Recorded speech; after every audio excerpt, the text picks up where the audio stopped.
You look pale, sister. Drink, you'll feel steadier. Thank you. Do you, Jeffkin Vorney, take Ellie Dowsett as your true and lawful wife? Yes. This is a mistake. I chose the wrong sister. I'm sorry. You understand, don't you? Ellie can give me what the pack needs. Get her out before she ruins the photographs! On the night my husband married my sister, I was already dead. And I thee. Not metaphorically. Dead. Cold. Buried under white lilies my own mother picked out because even she agreed I deserved a quiet funeral. My name is Clarice Dowsett. For 6 years I believed I was the useless daughter, the plain one, the forgettable one, the one whose only worth was standing beside a man named Jeffkin Vorn and calling him husband, while he looked past me at my sister like she was the sun and I was just the shadow she cast. I forgave every insult. I swallowed every humiliation. I told myself love was supposed to hurt this much. And then on my wedding anniversary, I watched my husband slide a ring onto my sister's finger in my family's chapel in front of my family's guests, while I lay dying on the floor from the poison she'd slipped into my tea an hour before. But death, it turns out, was not the end of my story. It was the door. Because when I opened my eyes again, I wasn't in a grave. I found you, Queen. I was in the arms of a stranger with silver eyes and a crown of moonlight, who looked at me like he had been waiting 500 years to say 4 words. I found you, Queen. And 3 kingdoms away, a wolf king would soon lift his head to the sky and howl a single name he had never spoken before, mine. Because somewhere in his blood, in his bones, the moon goddess had just whispered that I belonged to him too. My husband thought he was marrying up. He had no idea he was about to lose the last living heir of a bloodline 2 kingdoms had been searching for over 300 years. This is the story of how the girl they buried came back as the queen nobody could bury twice. Before we go any further, hit subscribe now and turn on notifications. Because what happens between Clarice, the Fae King, and the Alpha King in this story is going to break something in you. Don't miss the moment the crown finally answers her name. Also, quick disclaimer, if you cry during this story, that's between you and your pillow. I take no responsibility. But I will take a subscription. Tap it now, it's free, and unlike Jeffkin, I will never betray you at the altar. Okay, let's go back to the funeral. Let me take you back 3 days before that wedding, before the poison, before the silver-eyed stranger, before any of it made sense. Dusk Hollow was not a kind kingdom to plain girls. It was a kingdom built on strength, on bloodlines, on the unshakable belief that a wolf's worth was measured by the size of his pack and the sharpness of his claim. Alstan Goldhawk sat on its throne, young, unmarried, and haunted by a prophecy his advisors refused to explain to him in full. All anyone knew was this: the moon goddess had promised him a mate whose blood would end a war that hadn't even started yet. Nobody thought to look for her among the Dowsett sisters. Why would they? Ellie Dowsett was luminous, golden-haired, quick-tongued, adored by every noble who ever crossed her path. And Clarice? Clarice was the sister who stood 2 steps behind, who mended the household ledgers nobody else wanted to touch, who married Jeffkin Vorn at 19 because her mother said it was the smartest match available to a girl with no particular gifts. For 6 years, Clarice told herself smart was enough. She told herself devotion was enough. She told herself that if she was patient, if she was good, Jeffkin would eventually see her the way he saw everyone else. He never did. Instead, month by month, she watched her strength drain out of her like water through cupped hands, and she never once suspected that the exhaustion wasn't grief. It was theft. Somewhere in the shadows beyond Dusk Hollow's borders, beyond even the silver forests of the ancient Fae, a court that did not officially exist had been watching Clarice Dowsett since the day she was born. They called themselves the Shadow Court, and they had one purpose: make certain the last Moon Fae heir never lived long enough to remember who she was. They nearly succeeded. They got so close that on the night of Jeffkin and Ellie's wedding, as Clarice collapsed on cold marble with poison in her blood and betrayal in her ears, the Shadow Court believed the ancient bloodline had finally ended. They were wrong. Because far away, in a moonlit forest no map dared to name, an ancient king lifted his head from centuries of waiting and felt something he hadn't felt in 500 years. Hope. This is where her story really begins. Not at the wedding, not at the funeral. Here, in the Darda K, where two kings were about to go to war over a woman who didn't even know her own name yet. The morning of the wedding, Clarice woke up already exhausted, the way she'd been waking up exhausted for months, as if something invisible were siphoning the strength right out of her marrow while she slept. She told herself it was stress. She told herself a lot of things that year. She dressed in pale blue, not white, because white was for the bride, and today, for reasons nobody had bothered explaining to her clearly, her sister was the bride. Jeffkin had said it so simply over breakfast 3 weeks earlier that Clarice had actually laughed, certain it was a joke. "I'm renewing vows with Ellie standing in as witness," he'd said, not meeting her eyes. "It's a political formality. The Vorn alliance requires visible family unity." She should have known then. A political formality doesn't require a wedding dress.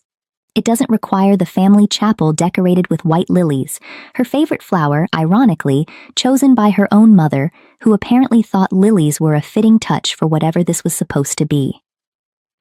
By the time Clarice understood what was actually happening, she was standing in the third row of her own family's chapel, watching her husband slide a gold ring onto her younger sister's finger, and the priest was saying words that had definitely not been rehearsed as a formality. "Do you, Jeffkin Vorn, take Ellie Dowsett as your true and lawful wife?" Wife. Not a witness. Not stand-in. Wife. Clarice's teacup trembled in her hand. She had been sipping from it all through the ceremony because her throat had gone strangely, painfully dry the moment she walked in, and Ellie, sweet, thoughtful Ellie, had pressed the cup into her hands before the vows began. "You look pale, sister. Drink. You'll feel steadier." She had trusted her. She had trusted her whole life. The priest kept talking. Clarice kept drinking because her hands needed something to do that wasn't shaking, and because the tea did taste faintly of honey and something bitter underneath that she told herself was just poor brewing. It wasn't poor brewing. By the time Jeffkin turned finally to look at her, not at Ellie, not at the priest, but directly at Clarice, as if just now remembering she existed, her vision had already started to blur at the edges, silver spots creeping in like frost on glass. "Clarice," he said, and for one terrible second she thought maybe this was the moment he stopped it, the moment he said, "This is a mistake. I chose the wrong sister. I'm sorry." Instead, he said quietly, so only she could hear, "You understand, don't you? Ellie can give me what the pack needs. You never could." The cup slipped from her fingers and shattered against the marble floor. The last thing Clarice heard, as her knees buckled and the white lilies rushed up to meet her, was her mother's voice, not screaming in horror, but hissing in embarrassment. "Get her out before she ruins the photographs." She thought, so this is how it ends. Quietly. In the third row, unwanted even in my dying. She was wrong about the ending. She was wrong about almost everything that night, except one thing. Something had, in fact, ended. The woman who forgave endlessly, who shrank herself to fit other people's comfort, who believed devotion could earn her a place at any table, that woman did die on that chapel floor. What woke up 3 days later, in a moonlit forest she had never seen before, in the arms of a stranger whose eyes held 5 centuries of grief and hope in equal measure, was someone else entirely.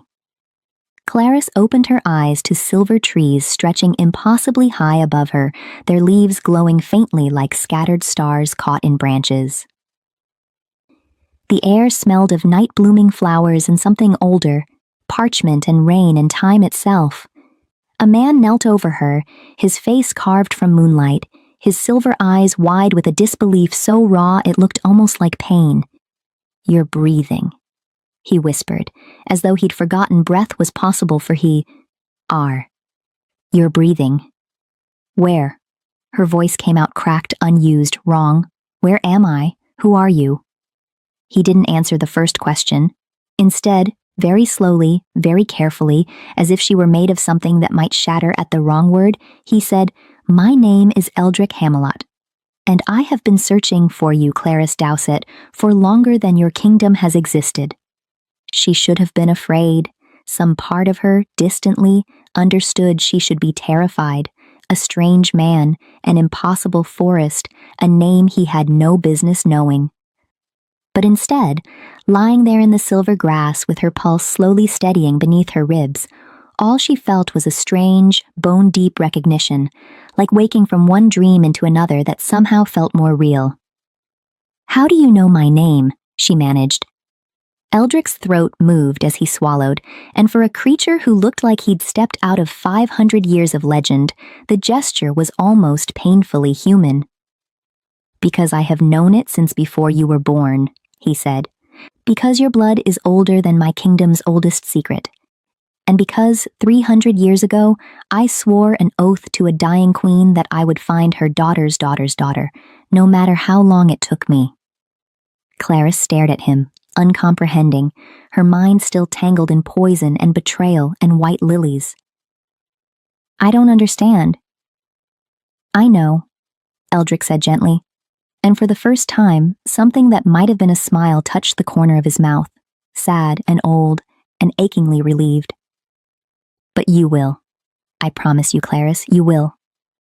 Somewhere beyond the silver trees, in a mountain fortress 3 days' ride away, a wolf king was about to wake from a dream so vivid it left claw marks in his own bedsheets, a dream of silver eyes and lily-white flowers and a name he had never heard before, burning itself into his chest like a brand, Clarice.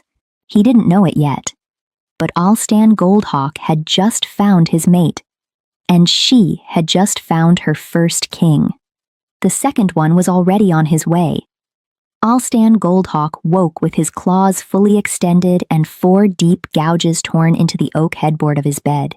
He hadn't shifted in his sleep since he was a pup, learning to control the change, and yet here he was, 30 years old, king of Dusk Hollow, panting like he'd run 100 miles, with a single word ringing in his skull louder than any war horn. Clarice. He didn't know the name. He was certain, in the clear-headed way a man is certain of his own reflection, that he had never heard it spoken in his life. And yet it sat in his chest like something remembered, rather than something new. A name that belonged to him the way his own heartbeat belonged to him. Whitlock, he said, before his captain of the guard had even finished pushing open the chamber door. Get me the pack seers, now. Whitlock, broad-shouldered, scarred across one eyebrow, and entirely unbothered by his king's tendency to bark orders before sunrise, took one look at the ruined headboard and raised an eyebrow instead. Bad dream or the dream? You know about the prophecy. Everyone in this fortress knows about the prophecy, my king. We've just been very good at pretending you don't obsess over it. Alstan didn't laugh. He was already pulling on his boots. The moon goddess showed me her. A woman. Silver eyes. No, not silver. That was someone else in the dream, He stopped, pressing the heel of his hand against his temple as fragments slid apart the way dreams always did in daylight. Lily-white flowers, grief, a wedding that wasn't hers, and her name, Clarice. Whitlock's amusement faded into something more careful.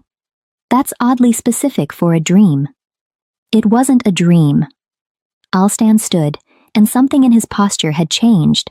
Not the restless energy of a man chasing a fantasy, but the settled certainty of a wolf who has finally caught a scent after years of searching. It was acclaiming. The goddess doesn't send those unless the mate already exists, already breathes, already walks somewhere in this world right now. Whitlock, she's real. By midday, the pack seers, 3 elderly women who had guided Dusk Hollow's kings for 2 generations, confirmed what Alstan already knew in his bones. The prophecy, the one his father and grandfather had spoken of only in half-finished sentences, was no longer sleeping. When moonlight chooses flesh once more, the daughter without a crown shall unite Fang and Fei, or drown both kingdoms in endless night. There's a woman matching a bloodline signature we haven't seen active in 3 centuries, the eldest seer told him, her milk-white eyes fixed somewhere past his shoulder, the way seers always looked when reading threads no one else could see. Somewhere south, near the human border towns. The magic in her blood only fully woke within the last few days, which means something happened to her. Something violent enough to break whatever seal was suppressing it. Alstan's jaw tightened. Someone hurt her. Someone tried to kill her, the seer corrected quietly. And failed. Which is the only reason you're standing here feeling her name burn a hole through your chest instead of mourning a mate you never got to meet. That was all it took. Within the hour, Alstan Goldhawk had assembled a search party of 12 of his most trusted wolves over the vocal objections of his council, who insisted a king chasing a dream through human territory was reckless at best and politically catastrophic at worst. There's a treaty renewal with the Fey borderlands in 11 days, his second counselor reminded him sharply. You cannot simply vanish. I'm not vanishing, Alstan said. I'm finding my mate. If the Fae have a problem with that, they can take it up with the moon goddess herself. He had no idea, riding south with his wolves at his back and his mate's name burning in his chest, that the Fae already knew more about Clarice Dowsett than he did, because their king had found her first, 3 days and a death ago, bleeding out on the floor of a chapel he had crossed kingdoms to reach in time. Meanwhile, in Dusk Hollow's lower villages, word of the search spread fast, the way scandal always does. And it reached, eventually, a household still reeling from an unusual funeral. A funeral for a daughter whose body had mysteriously vanished from its coffin before burial.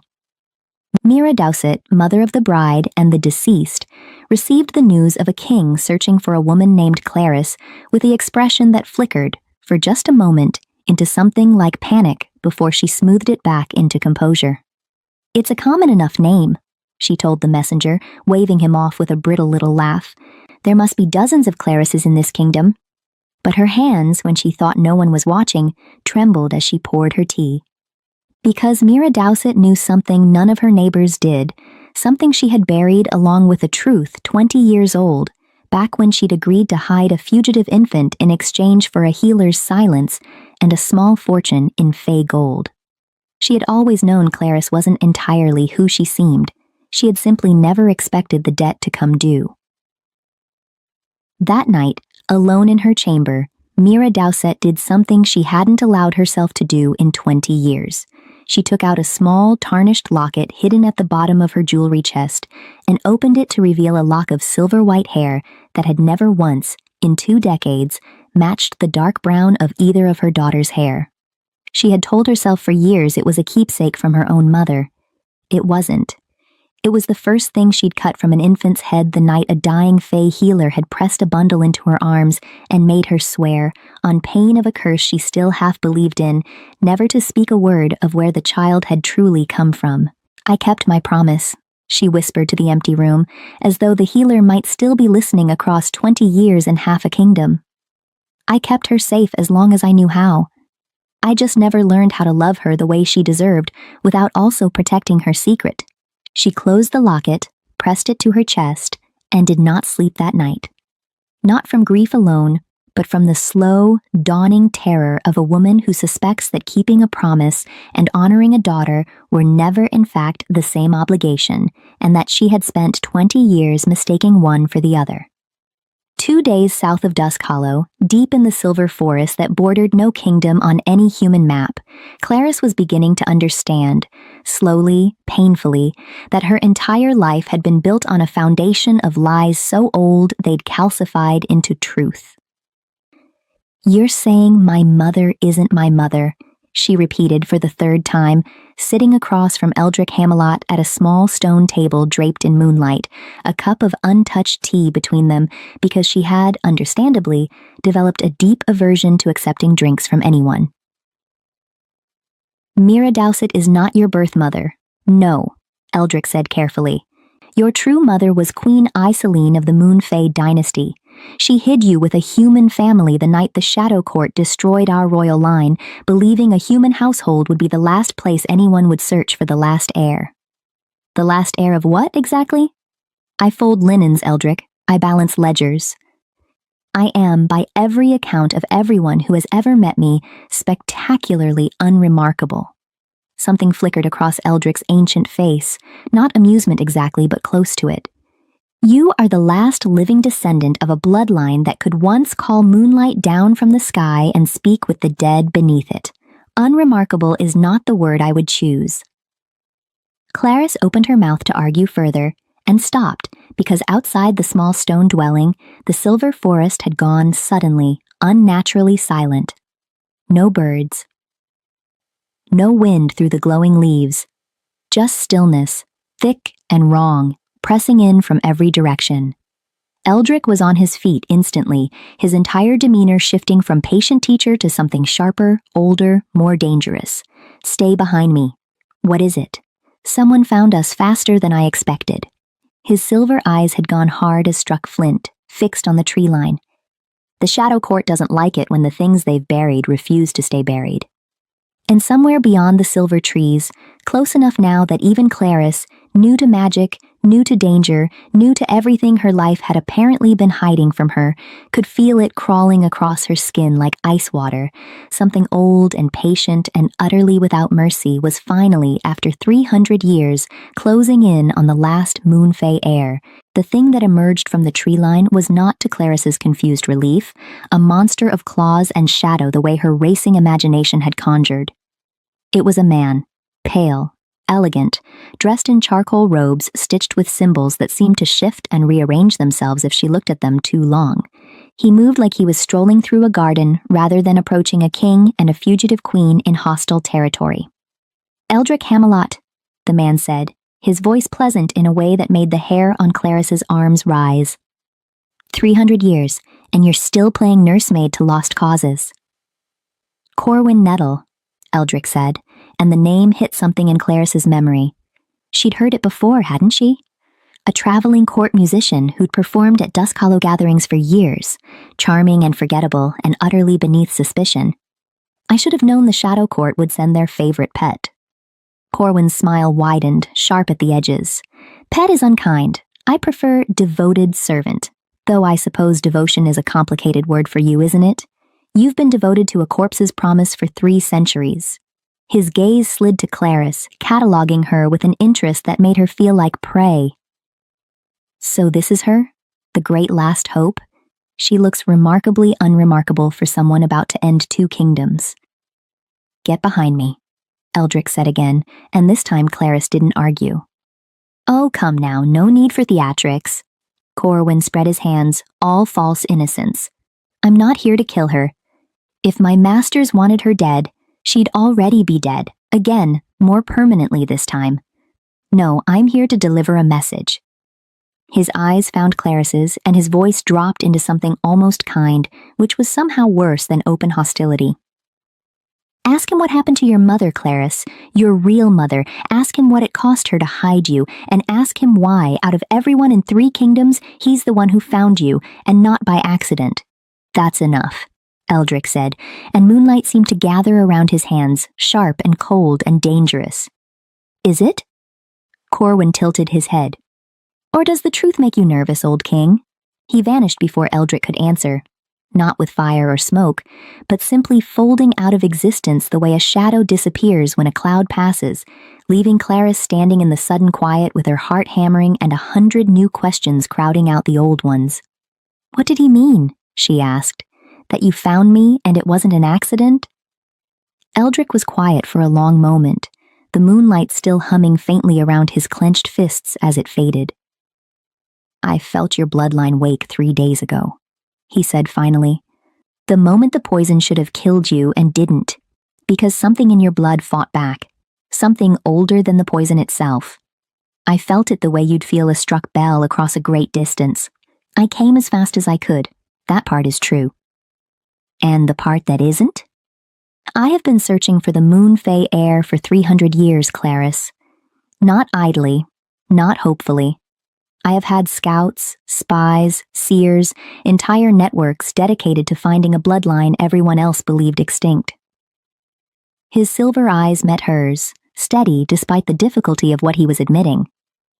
2 months ago, one of those scouts identified a household in Dusk Hollow's border villages with an unusual healer's debt attached to it, a debt paid by Fey Gold 20 years prior, for services rendered the night a certain infant was smuggled out of a burning palace.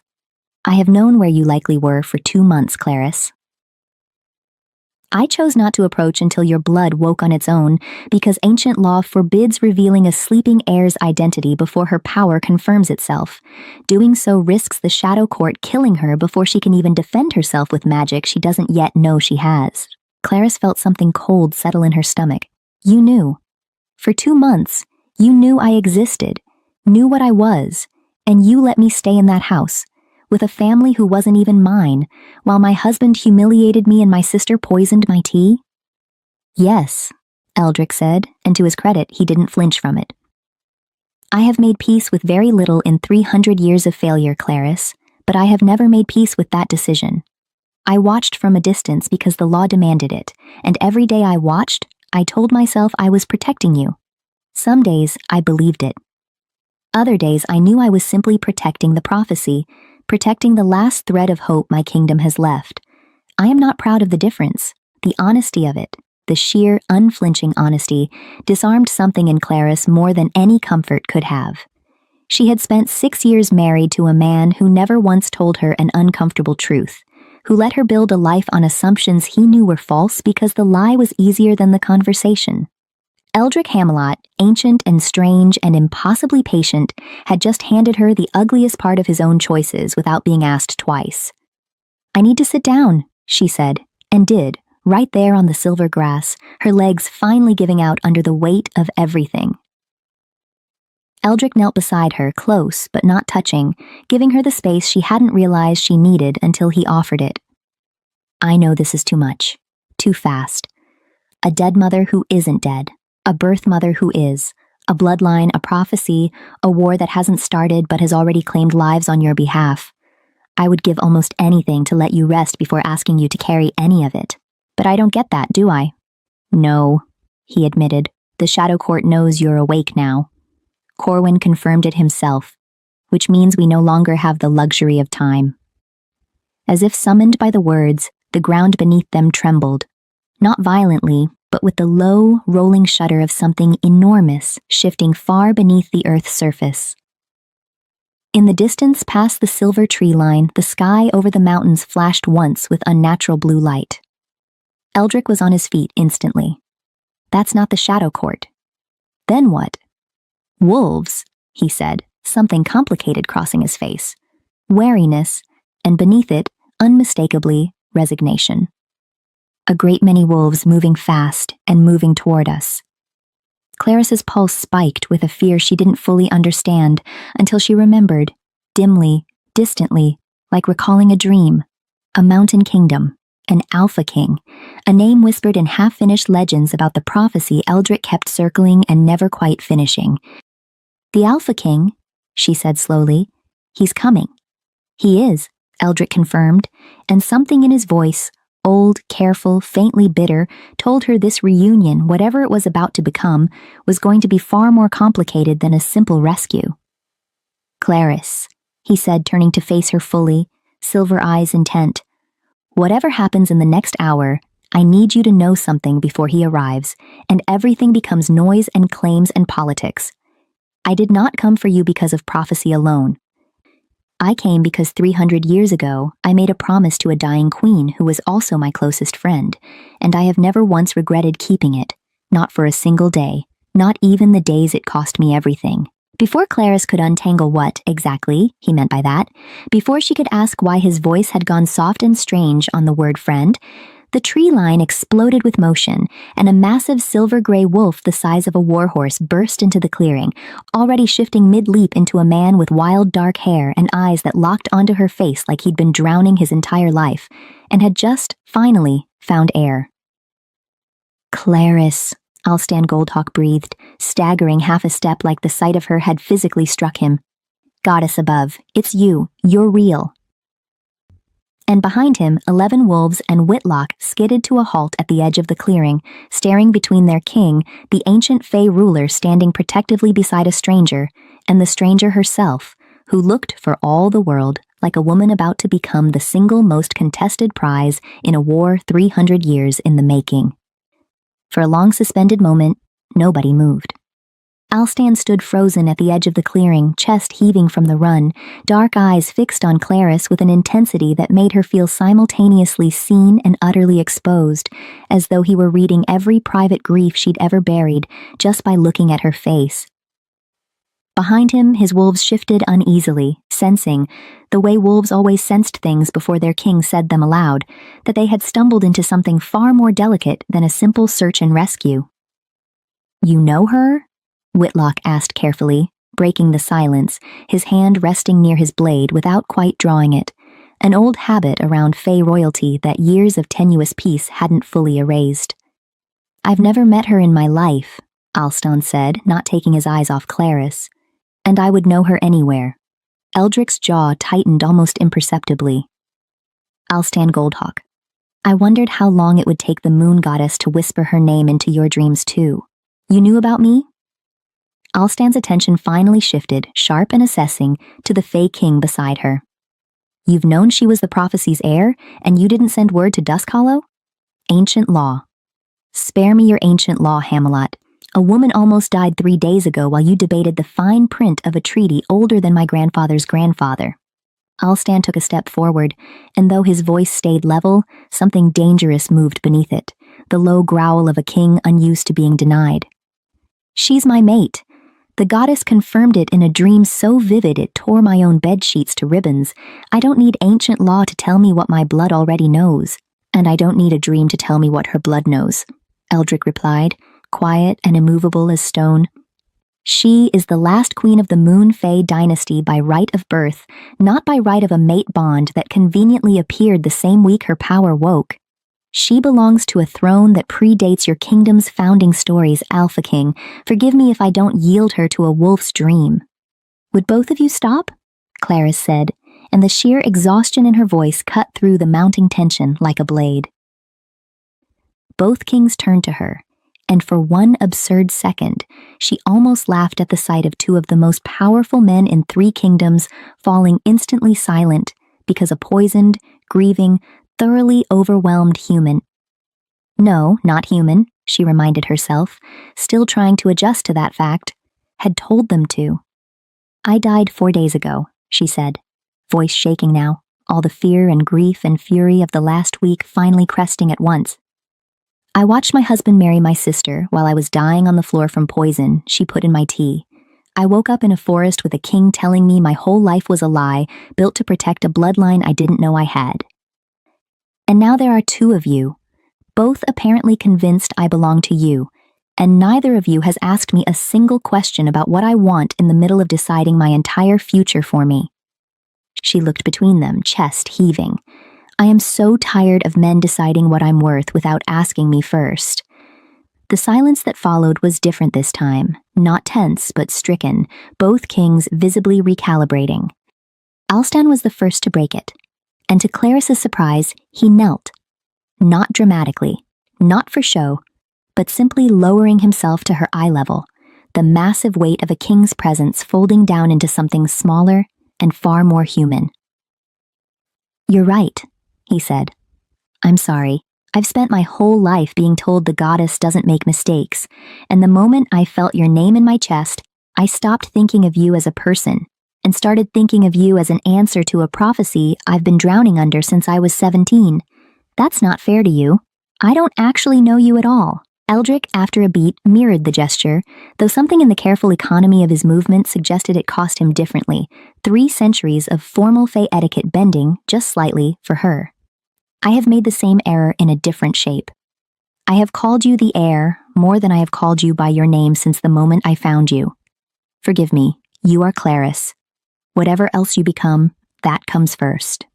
Clarisse looked between them, the Wolf King kneeling with raw, unguarded honesty in his dark eyes, and the Fae King offering the same in a quieter, older register, and felt something in her chest crack open that had been sealed shut for 6 years of marriage to a man who had never once knelt for her, never once apologized without an excuse folded inside it. "I don't know what I want," she admitted quietly. "I don't know what a queen is supposed to want, or a mate, or any of it. 4 days ago I was folding linens and trying to guess what I'd done wrong to make my husband stop loving me. I need—" her voice cracked. "I need time. I need someone to explain what's actually happening to me instead of what I'm apparently owed by 2 different kingdoms." "Then you'll have it," Alston said immediately.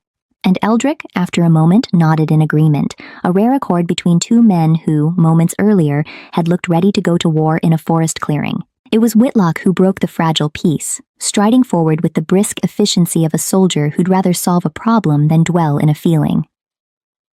"My king, with respect, we can debate feelings and prophecy all night, but that musician who visited before we arrived didn't leave because he was frightened off. The Shadow Court doesn't send scouts without a plan behind them. If they know she's awake, they're already moving." Eldrick's expression sharpened instantly, old instincts overriding sentiment. "He's right. We need to move her somewhere warded, somewhere the Shadow Court can't easily reach. My court can offer sanctuary at the Moon Temple. It hasn't opened its doors to anyone in 3 centuries, but for the true heir, the ward should recognize her blood." "Or Dusk Hollow," Alston countered immediately. "My fortress has held against Shadow Court incursions before. My wolves would die before letting anyone touch her." "Yes," Eldrick said dryly, "and how many of your wolves have died in those incursions already, Alpha King? The Shadow Court doesn't fear claws. They fear wards older than your bloodline." "Enough," Clarisse said again, though gentler this time, some new steadiness finding its way into her spine even amid the chaos. "I'll decide, not either of you." She looked between the 2 kingdoms' banners, one silver and moonlit, one carved with a howling wolf beneath a mountain crest, and felt, for the first time in her life, the strange, terrifying weight of a choice that was actually entirely hers to make. "The Moon Temple," she said finally. "If my blood is what everyone keeps telling me it is, I want to understand it before I decide anything else. And Eldrick," she turned to him, something unspoken passing between them, born of the honesty he'd given her in the clearing before Alston arrived. "You said you made a promise to a dying queen who was your closest friend. I want to know what that means. All of it." Something flickered across Eldrick's ancient face.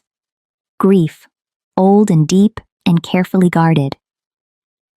"You'll have the truth, Clarisse. All of it, in time." Alston's jaw tightened at being effectively set aside, but to his credit, he didn't argue. "Then I'll send word to my council that Dusk Hollow's search for its queen is not abandoned, only delayed. And I'll be within a day's ride of that temple until she chooses otherwise."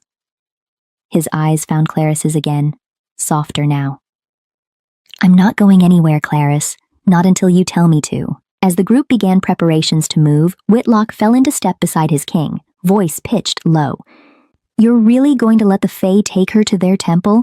After everything the council warned you about trusting Hamelot?"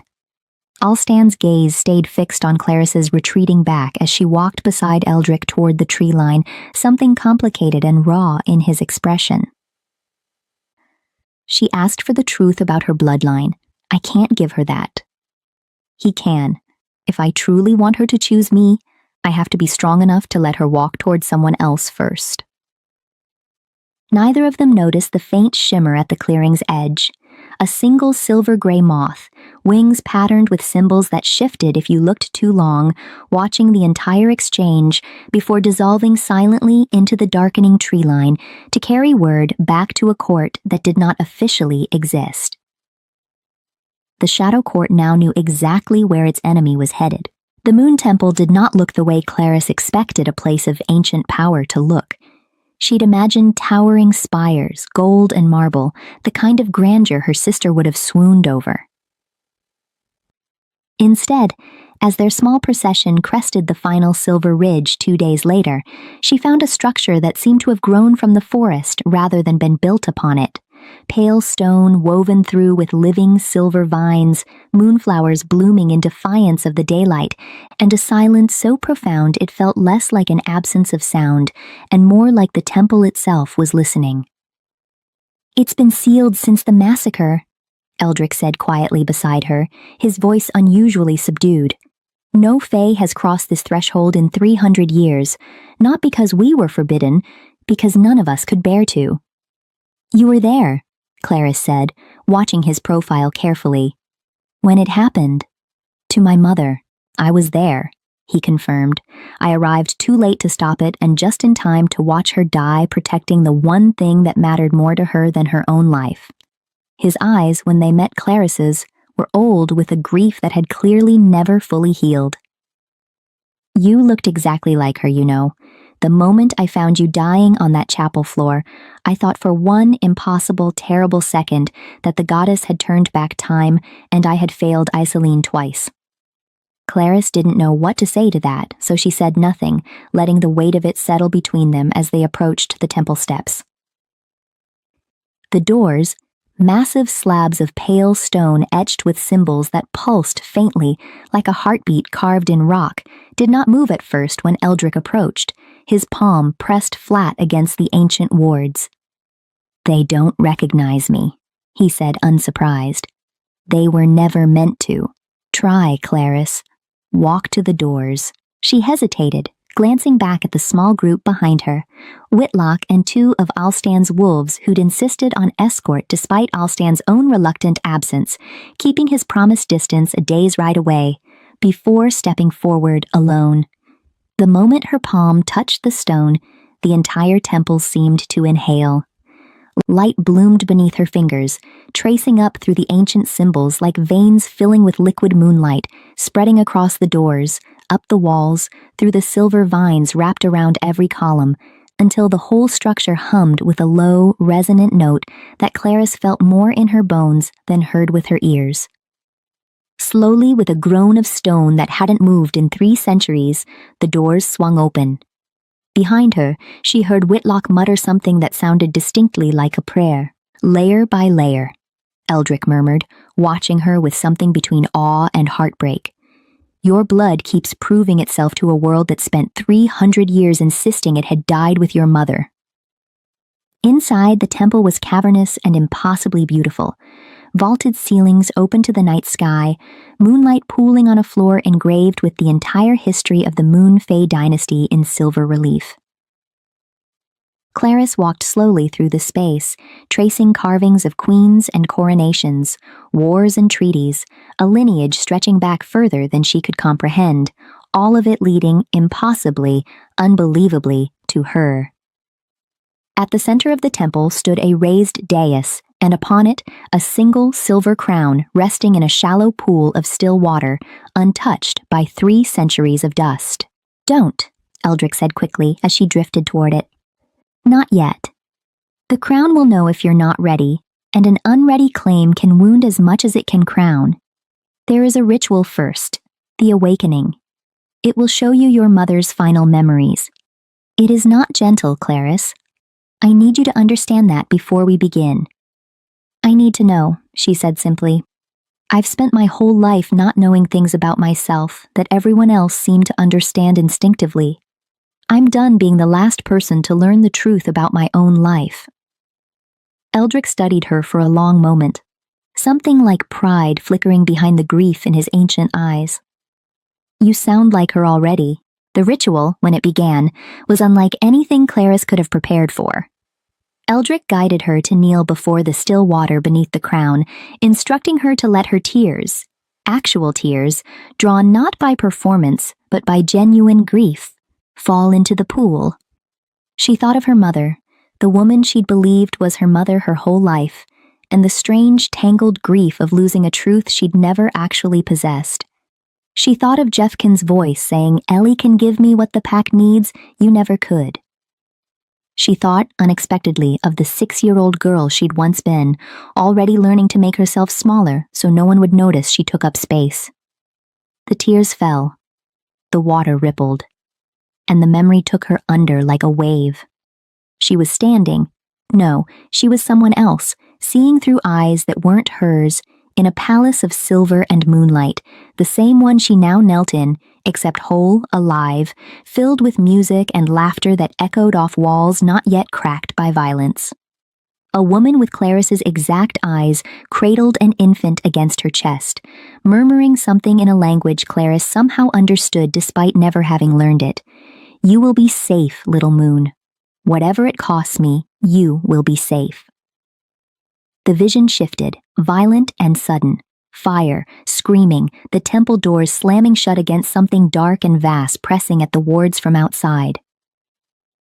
The woman, Queen Iseline, Claris understood with a jolt that felt like recognition and grief simultaneously, pressed the infant into another woman's arms. A healer. A human woman with kind, terrified eyes that Claris realized with a sickening lurch belonged to a much younger Mira Dowsett. Take her. Raise her as your own. Tell no one, not even her, what she truly is, not until the wards recognize her on their own. It is the only way to keep her hidden from what's coming. And if they trace her to me, they won't. I am about to make certain of it. The last thing Claris saw through her mother's eyes was the temple doors giving way, and Iseline turning to face the darkness alone, moonlight gathering around her hands, not in offense, but in one final enormous binding spell, sealing something the Shadow Court had unleashed back into whatever prison it had escaped from, at a cost that Claris felt in her own chest like a physical wound.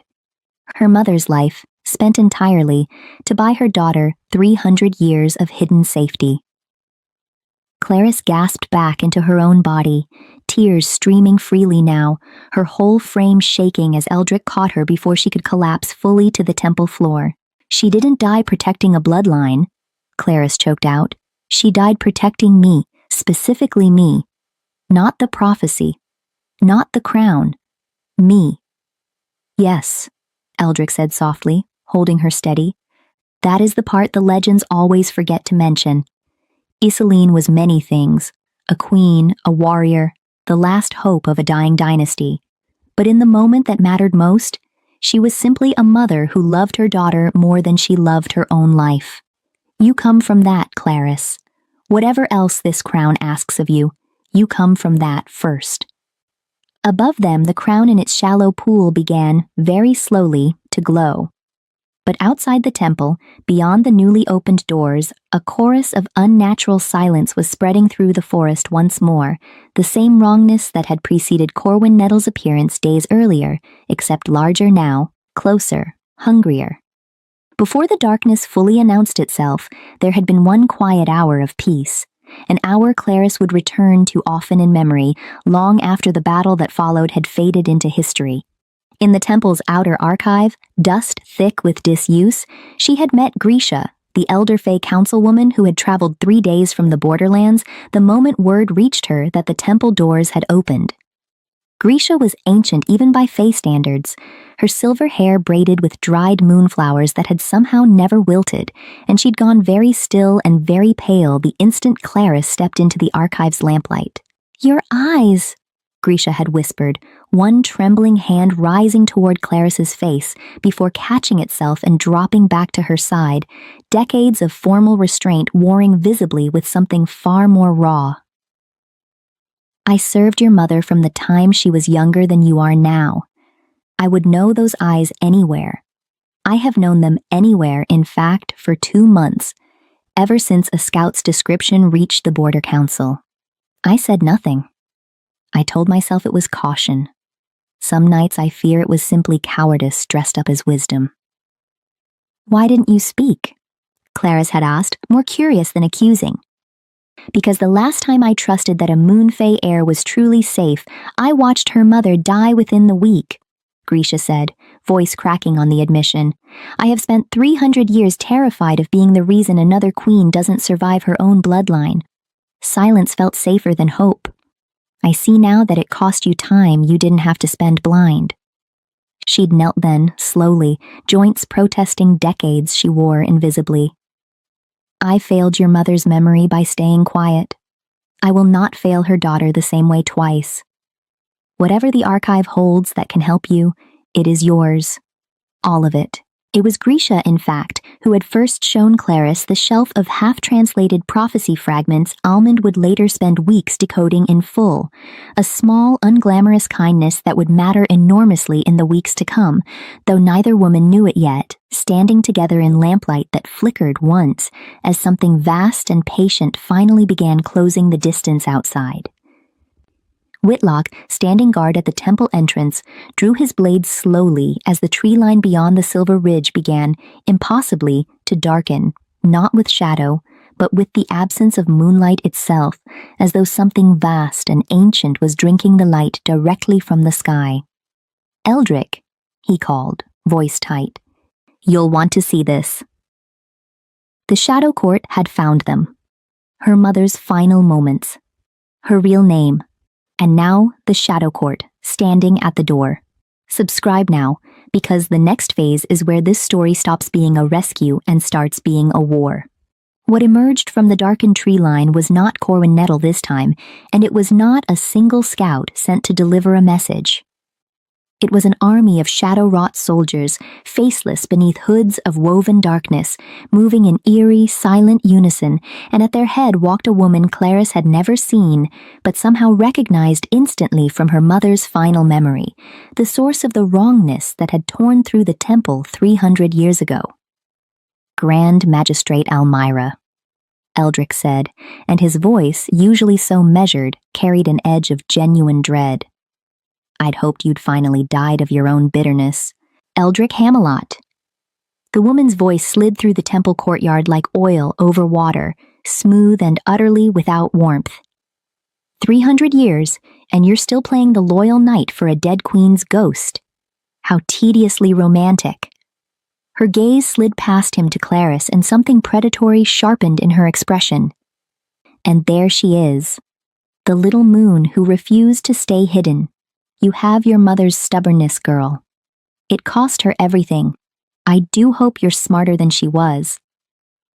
"You killed her," Clarice said, and was surprised by how steady her own voice came out, grief hardening into something colder and more useful. "I watched it happen. I felt it happen.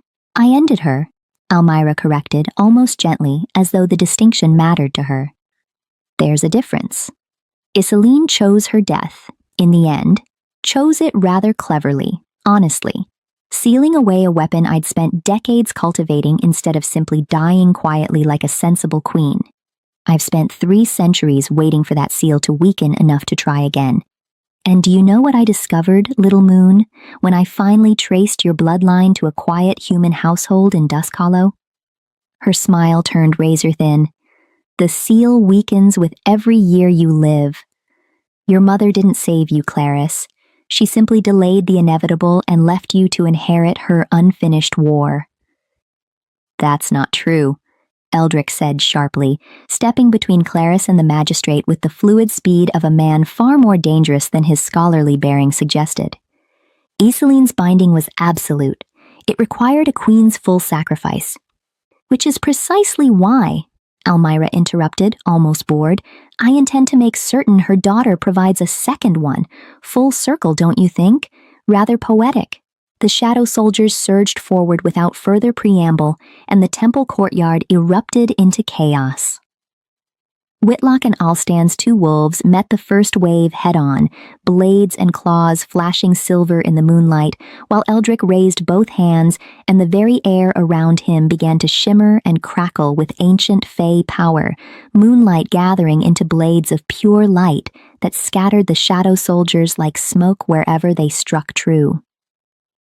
Clarice, unarmed and untrained and utterly out of her depth, backed toward the temple dais on instinct, and felt the crown, still resting in its shallow pool of water, pulse suddenly with heat against the back of her awareness, as though it had been waiting for exactly this moment. "Take me," something whispered, not quite words, more sensation than sound, resonating up through her bones. "You are ready. You have always been ready. Fear only makes you smaller. Choose to be large." She thought of her mother's final moments, not the death, but the fierce, unshakable love in the instant before it, moonlight gathering in her hands not from despair, but from absolute unwavering purpose. She thought of 6 years spent making herself small so no one would have to make room for her. She thought of Jeffkin's voice and her sister's poisoned tea and her own body collapsing on a chapel floor while people worried more about photographs than about her life. Choose to be large. Clarice turned, climbed the dais, and closed both hands around the crown. The temple detonated with light.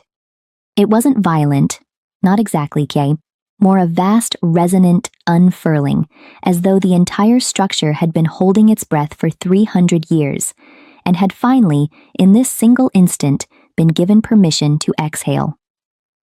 Moonlight poured from every carved relief on the floor, every silver vine wrapped around every column, every symbol etched into the ancient doors, converging on Clarice in a column of pale, impossible brilliance that lifted her hair and robes as if caught in a rising wind.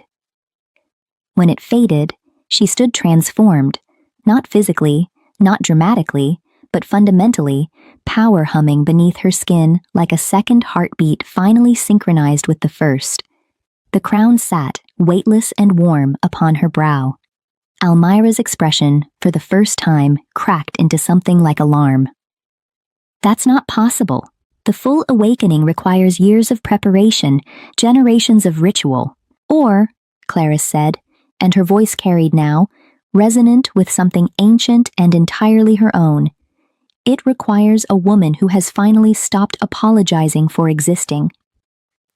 She lifted one hand, and moonlight gathered around her fingers exactly as it had gathered around her mother's, 300 years and one impossible bloodline away. You took my mother from me before I ever knew her. You will not take anything else. The battle that followed would be spoken of later in both Fae and Dusk Hollow histories as the night the moon went dark.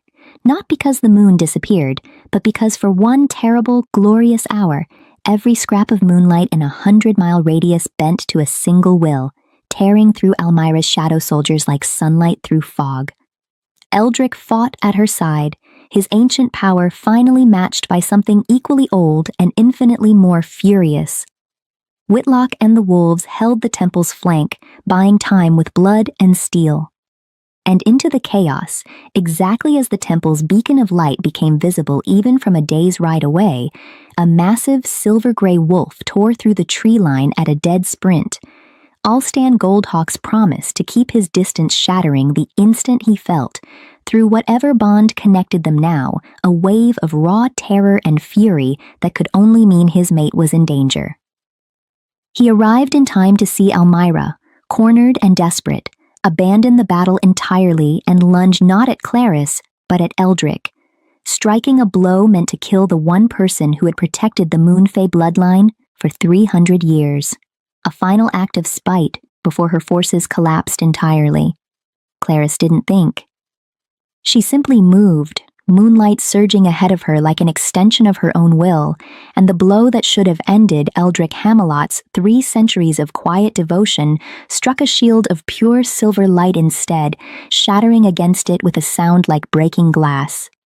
Almira, robbed of her killing stroke and surrounded now by a battlefield turning irreversibly against her, snarled something venomous and unintelligible before dissolving into shadow and fleeing into the darkened tree line, her remaining soldiers collapsing into smoke behind her. Silence fell over the temple courtyard, broken only by heavy breathing and the soft, receding hum of moonlight settling back into its natural rhythm. Clarice turned, crown still resting on her brow, and found both kings staring at her. Eldrick with an expression of profound, grief-tinged awe, and Alstan, freshly arrived and still catching his breath from the run, with something rawer and more desperate, the look of a man who had almost lost something before he'd ever fully had it.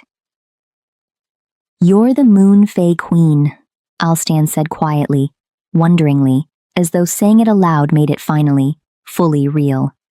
Not the prophecy, not the air. You. Right now.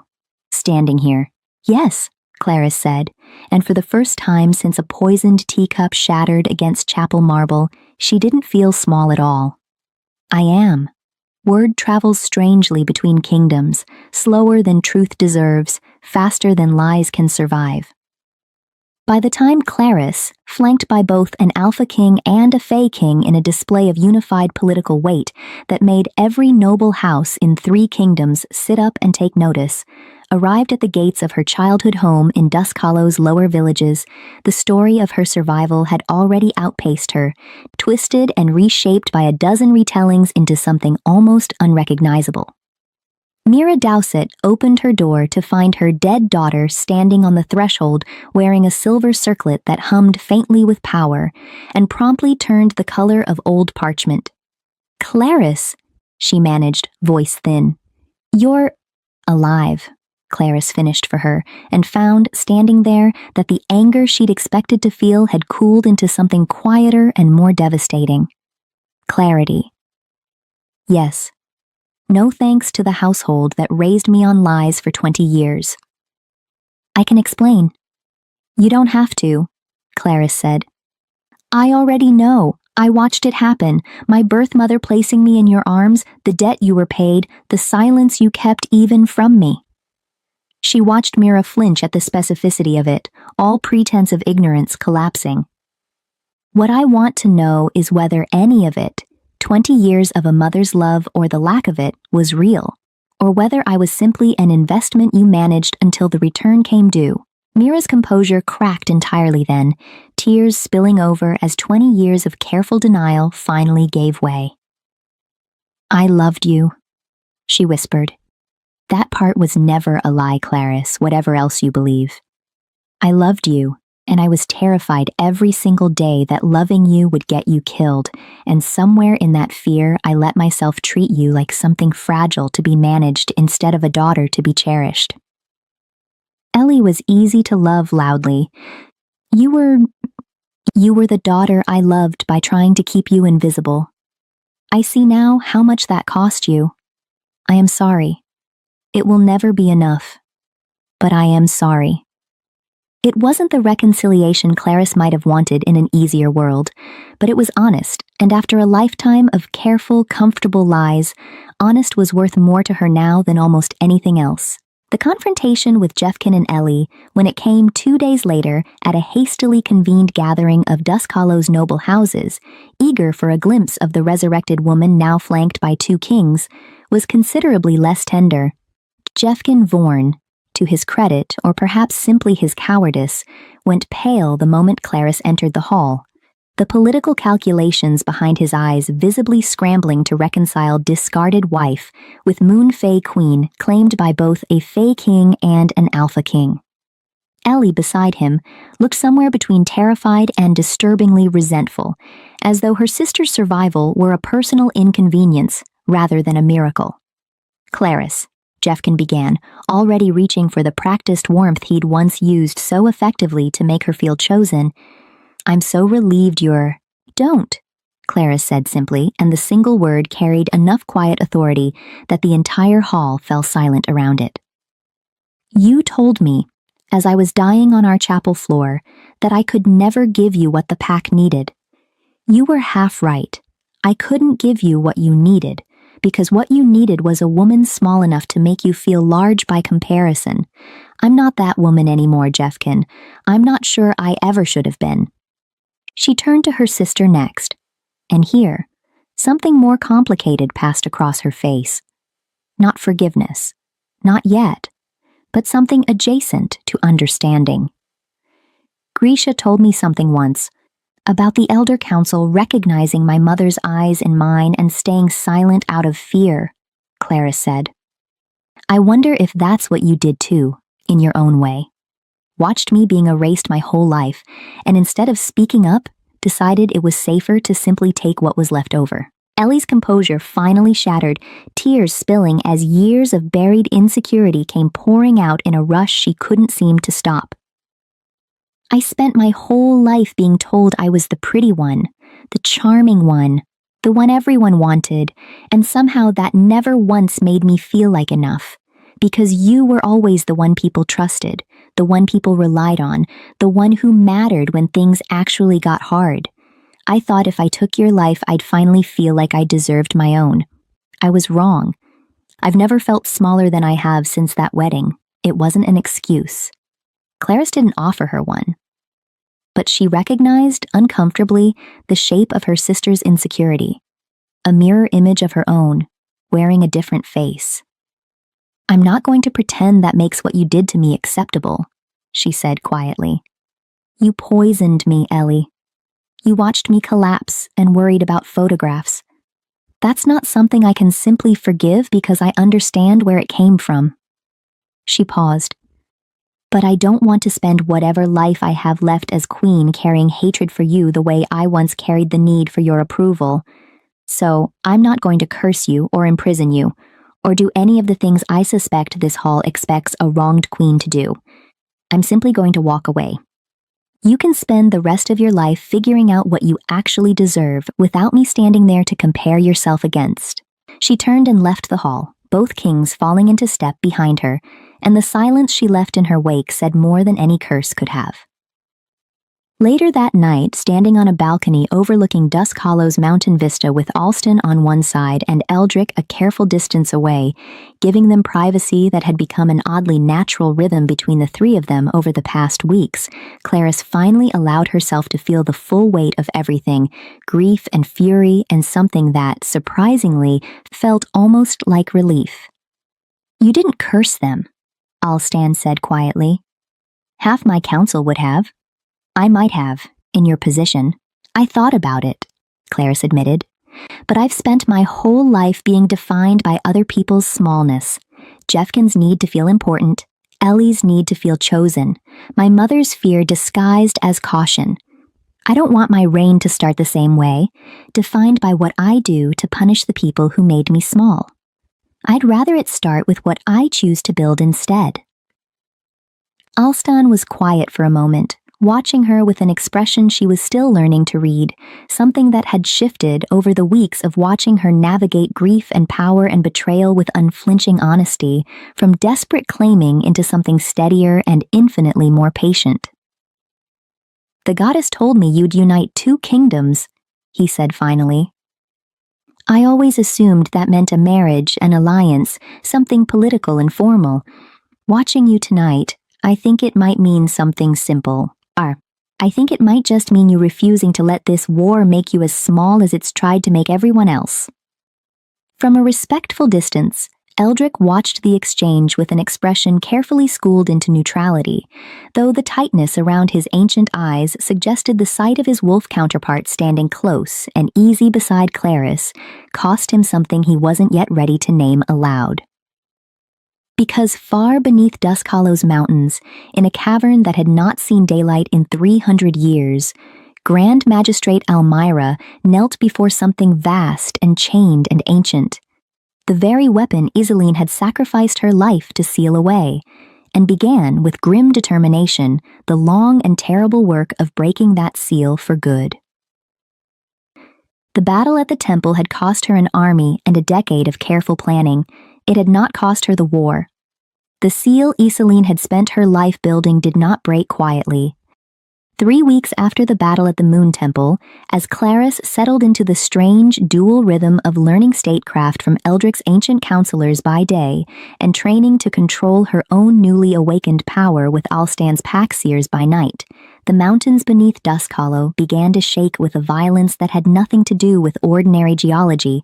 Almond, the royal historian who had quietly attached himself to Clarice's growing retinue over the preceding weeks, an elderly, endearingly forgetful man whose reputation for uselessness had, exactly as Eldrick predicted, concealed a mind sharper than most of the council combined, was the one who finally pieced together the danger in full, hunched over 3 forbidden texts he'd spent a fortnight tracking down. It's called the Endless Hollow, he explained to the assembled council, spreading brittle pages across the war table with hands that trembled less from age than from genuine dread. An ancient entity your mother's dynasty helped seal 3 centuries before even Iseline's time. Something the earliest Moonfey queens judged too dangerous to destroy and too powerful to risk fighting directly. Iseline didn't create a new seal the night she died. She reinforced an old one, using the last of her power to buy 300 years of borrowed time. He looked up, gaze grave. Almyra isn't simply seeking revenge, Your Majesty. She's trying to unleash something that could drown both our kingdoms in literal, endless night, exactly as the old prophecy warned. Then we stop her before she finishes, Alstan said immediately, already calculating troop movements. With respect, my king, Whitlock interjected carefully, the seer's visions this past week have all shown the same thing. This isn't a battle wolves and swords can win.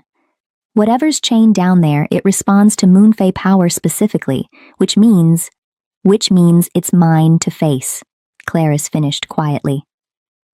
The room fell silent around her. Absolutely not, Alstan said. At the exact same moment, Eldrick said, the seal requires a queen's full sacrifice, precisely as your mother's did. I heard you both the first time, Clarice said, though something in her tone had steadied into the same unshakable resolve that had first claimed the crown in the temple's courtyard weeks earlier. But I also heard Amon say it needs reinforcing, not recreating. My mother spent her life to buy 300 years. I don't intend to spend mine buying 300 more, if there's another way. There may be, came a small, hesitant voice from the doorway. Jillian Garvin, the quiet, unassuming maid who had traveled with Clarice's household for years, and who Clarice had recently, astonishingly, learned was the last surviving moon priestess, having concealed her own heritage even from herself for most of her life, her power dormant until Clarice's awakening had stirred something answering in her blood too. Forgive me for listening at the door, Your Majesty, but the old priestess texts I've been studying since the temple, they mention a binding that draws on multiple sources of Moonfey power simultaneously rather than a single sacrifice. It's never been attempted because there's never been more than one living conduit of that power at a time in 3 centuries. Her eyes met Clarice's quiet determination behind the nervousness. Until now. It was Wren, the small orphan girl the temple's caretakers had discovered wandering the Silver Forest weeks earlier, inexplicably surrounded by moon-touched animals that trusted no one else, and who Clarice had unofficially, unhesitatingly taken under her protection, who provided the final, unexpected peace. The animals that gathered around the child, it turned out, weren't simply drawn to moon magic in general. They were drawn specifically to fragments of the ancient binding spell, scattered across the Silver Forest centuries ago when Isaline's original casting had torn under the strain of its own power. Fragments the animals had, in their own way, been quietly guarding ever since.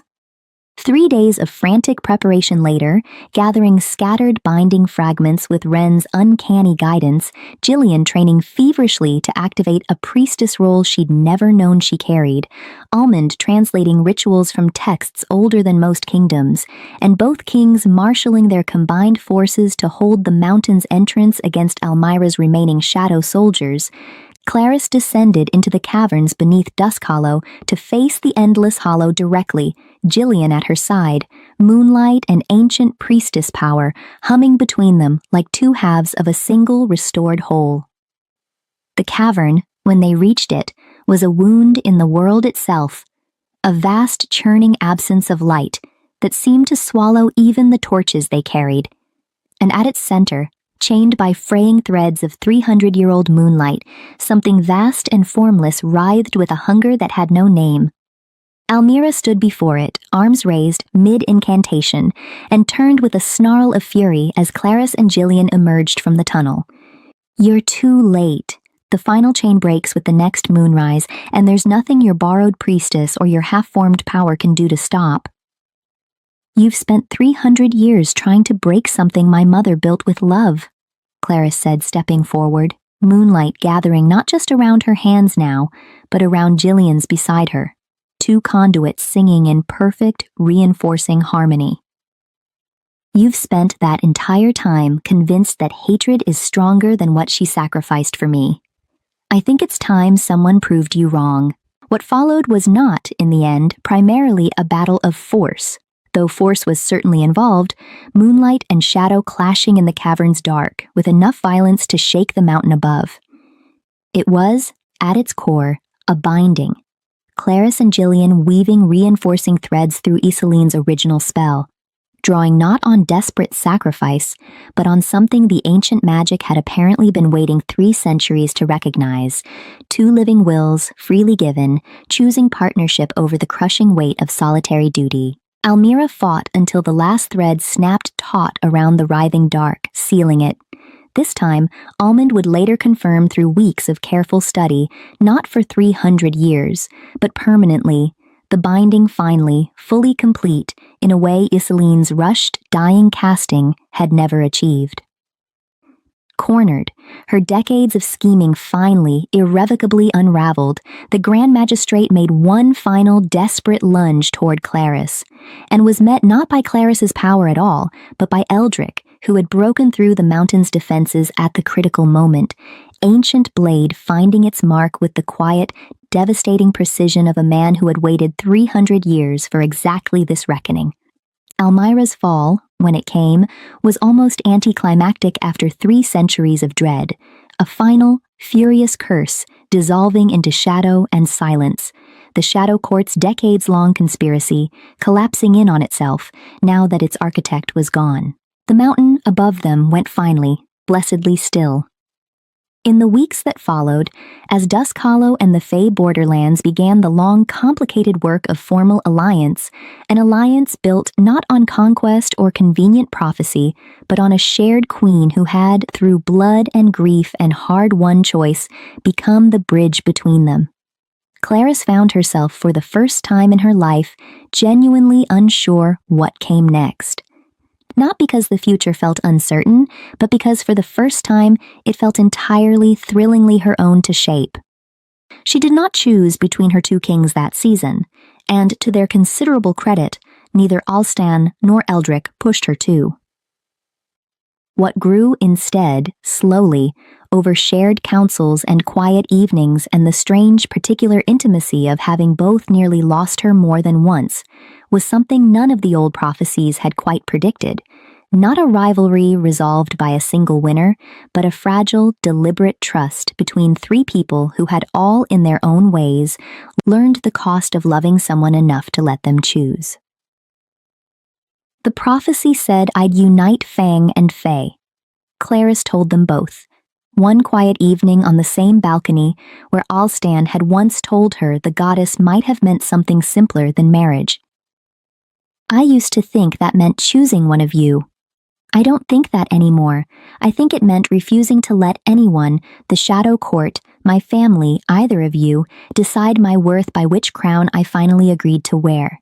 Below them, Dusk Hollow's mountains and the Moon Temple's silver forest both caught the same rising moonlight, 2 kingdoms no longer divided by an ancient war, watched over by a queen who had been buried once, discarded once, underestimated more times than she could count, and who had, in the end, chosen herself first and let everything worth keeping follow from that. She was not, in the final accounting, merely the woman whose husband had married her sister. She was Clarisse Dowsett, last queen of the Moonfey dynasty, and for the first time in her entire life, that was a story she got to write herself. And that's the story of the woman they buried too soon, and the crown that refused to let her stay forgotten. If Clarisse's journey moved you even a little, do me a favor, hit subscribe, tap that bell, and tell me in the comments which king you were rooting for. Because trust me, this won't be the last royal drama waiting for you on this channel. I've got more stories like this one lined up. And honestly, none of you are ready. Until next time, don't let anyone convince you that you're the forgettable sister in your own story. See you in the next one.